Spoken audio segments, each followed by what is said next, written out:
മാമ്പഴം പത്തിന്റെ ഈ അധ്യായത്തിൽ ഇന്നാദ്യം ഒരു യുഗ്മ കവിതയാണ്. അതിനായി വേദിയിലേക്ക് സ്വാഗതം ചെയ്യുന്നു പാർവതിയെയും ഭവ്യയെയും. പാർവതി, ഭവ്യ, മാധുര്യമാർന്ന ഈ മാമ്പഴക്കാലത്തിൽ മനോഹരമായൊരു പൂക്കാലം തീർക്കാനായി എത്തിയിരിക്കുകയാണല്ലേ നിങ്ങൾ രണ്ടുപേരും. നല്ല പൂക്കളോടുകൂടിയ നല്ല പുള്ളിപ്പാവാടകളൊക്കെ ഇട്ട് സുന്ദരികളായി പൂവൊക്കെ ചൂടി. ഏത് കവിതയാണ് നിങ്ങൾ ഇന്ന് ചൊല്ലുന്നത്? കുമാരനാശാന്റെ പൂക്കാലം എന്ന കവിതയാണ്. അപ്പൊ വെറുതെ അല്ല, എന്തായാലും അതിന് അനുയോജ്യമായൊരു വേഷം തന്നെയാണ്. നന്നായി ഈ കവിത ചൊല്ലാൻ സാധിക്കട്ടെ എന്ന് ആശംസിക്കുന്നു.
പാർവതി, ഭവ്യ, കവിത കൊണ്ട് ഈ മാമ്പഴക്കാലത്തിൽ ഒരു പൂക്കാലം അങ്ങനെ തീർത്തുകൊണ്ടിരിക്കുന്നു അല്ലേ നിങ്ങൾ?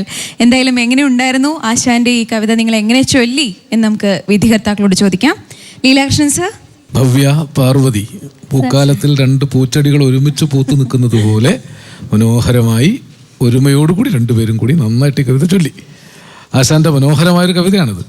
വാസ്തവത്തിൽ കാളിദാസൻ്റെ ഋതുവിലാസം പോലെയൊക്കെ എഴുതപ്പെട്ട കവിതയാണ്. മറ്റേ ചന്തം ധരക്കേറെയായി ശീതവും പോയി അന്തിക്ക് പൂങ്കാവിൽ ആളേറെയായി സന്തോഷമേറുന്നു ദേവാലയത്തിൽ പൊന്തുന്നു വാദ്യങ്ങൾ വന്നു വസന്തം. രണ്ടുപേരും വ്യത്യസ്തമായ രീതിയിലാണ് ചൊല്ലിയത്. നല്ല ഇഴപ്പൊരുത്തമൊക്കെ ഉണ്ടായിരുന്നു. ഈ പാർവതി ചൊല്ലിയപ്പോൾ എല്ലാവർക്കും ഏകുന്നിതേ കോകിലങ്ങൾ, അങ്ങനെയാണ്, തേൻ കോകിലങ്ങളല്ലാതെ ചൊല്ലിപ്പോകുമ്പോൾ എല്ലാവർക്കും ഏകുന്നി തേൻ കോകിലങ്ങൾ എന്നാണ് ചൊല്ലിയത്. അല്ലെങ്കിൽ എന്നതിൽ വന്നതുപോലെ തോന്നി.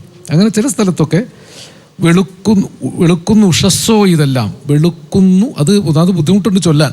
താളത്തിൻ്റെ ഒരു പ്രശ്നം ഇതിനകത്ത് വരും. എന്നാലും ഒന്നുകൂടി ശ്രദ്ധിച്ചിരുന്നെങ്കിൽ ആ ഭാഗം കൂടി കുറച്ചുകൂടി നന്നാക്കാമായിരുന്നു. ഭവ്യയാണ് ഒരിത്തിരി പൊന്തി നിന്നത് പാർവതിയെ. നന്ദി സർ.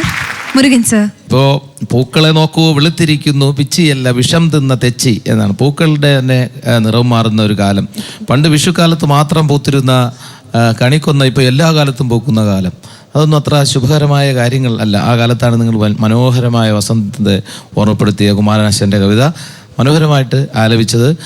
ഇതുപോലെ പാർവതി മോള് അദ്ദേഹം പറഞ്ഞ പോലെ എനിക്കും തോന്നിയത് ഈ കോകിലങ്ങളെ കൂകിലങ്ങൾ എന്ന് ചൊല്ലുന്നത് പോലെ തോന്നി. അത് ചൊല്ലി വരുമ്പോൾ ഉണ്ടാകുന്നൊരു ഇതാണ്. അതുപോലെ നിങ്ങൾ ആ തേനീച്ച കാട്ടിൽ പോകുന്നു എന്നാണ്. അല്ലാതെ പോണേറെ എന്ന് നമ്മൾ 2 പ്രാവശ്യം ആവർത്തിച്ച വേറെന്തോ സാധനം. ഈ പോണേറെ എന്ന് പറയുന്ന സാധനം കൊണ്ട് ആരോ വരുമ്പോൾ തോന്നും. തേനീച്ച കാട്ടിൽ പോണേറെ ഉത്സാഹം ഉൾക്കൊണ്ടുകൊണ്ട് എന്നാണ്. അപ്പോൾ ഈ ആവർത്തിക്കുന്ന ഇടം എന്താണ്? ഒരു അർത്ഥത്തെ പൂർണ്ണമായി ഉൾക്കൊള്ളുന്ന ഒരു ആവർത്തനമാണോ എന്ന ചിന്ത ഉണ്ടാകണം. എന്നാൽ താഴെ വരുമ്പോൾ ആവർത്തനങ്ങളിൽ ആ രണ്ട് വരികളിൽ തന്നെ ഒരു ആശയം ഒതുങ്ങുന്നത് കൊണ്ട് അതിൻ്റെ ആവർത്തനത്തിൽ കുഴപ്പമുണ്ടാവില്ല. പക്ഷേ ഇങ്ങനെയൊക്കെ ഉള്ള കാര്യങ്ങൾ ഈ ചൊല്ലുമ്പോൾ വളരെ ശ്രദ്ധിക്കണം. പിന്നെ ഭവ്യ ആ ചന്തം ധരക്കേറെ അത് വളരെ മനോഹരമായി ചൊല്ലും. കാരണം അവിടെ താളം കിട്ടൂല. അപ്പോൾ താളം കിട്ടാതെ ഇരിക്കുന്ന സ്ഥലത്ത് താളം കിട്ടാൻ വേണ്ടി വളരെ ബുദ്ധിപൂർവമായ ഒരു ചൊല്ലൽ മനോഹരമായി ആലപിച്ചു. ആ ഭാഗമൊക്കെ ആശംസകൾ രണ്ടാളും. നന്ദി സർ. ഭവ്യയ്ക്കും പാർവതിക്കും എത്ര മാർക്ക് ലഭിച്ചു എന്നറിയാം? നീലകൃഷ്ണൻ സർ. ഞാൻ ഭവ്യയ്ക്ക് 50-ൽ 48 മാർക്ക്, പാർവതിക്ക് 50-ൽ അപ്പോൾ 47 മാർക്ക്. നന്ദി സർ. മുരുകൻ സർ. ഞാനും കുറയ്ക്കുന്നില്ല. ഭവ്യയ്ക്ക് 48ഉം പാർവതിക്ക് 47. ഭവ്യയ്ക്ക് ഈ കവിത ചൊല്ലി കഴിഞ്ഞപ്പോൾ 100-ൽ 96ഉം പാർവതിക്ക് 100-ൽ 94 മാർക്കും ലഭിച്ചു. നമ്മുടെ വിധികർത്താക്കൾ പറഞ്ഞ അഭിപ്രായങ്ങളെല്ലാം മനസ്സിലാക്കി കൂടുതൽ മികവാർന്ന രീതിയിൽ കവിതകൾ ചൊല്ലാൻ സാധിക്കട്ടെ എന്ന് ആശംസിക്കുന്നു. അഭിനന്ദനങ്ങൾ.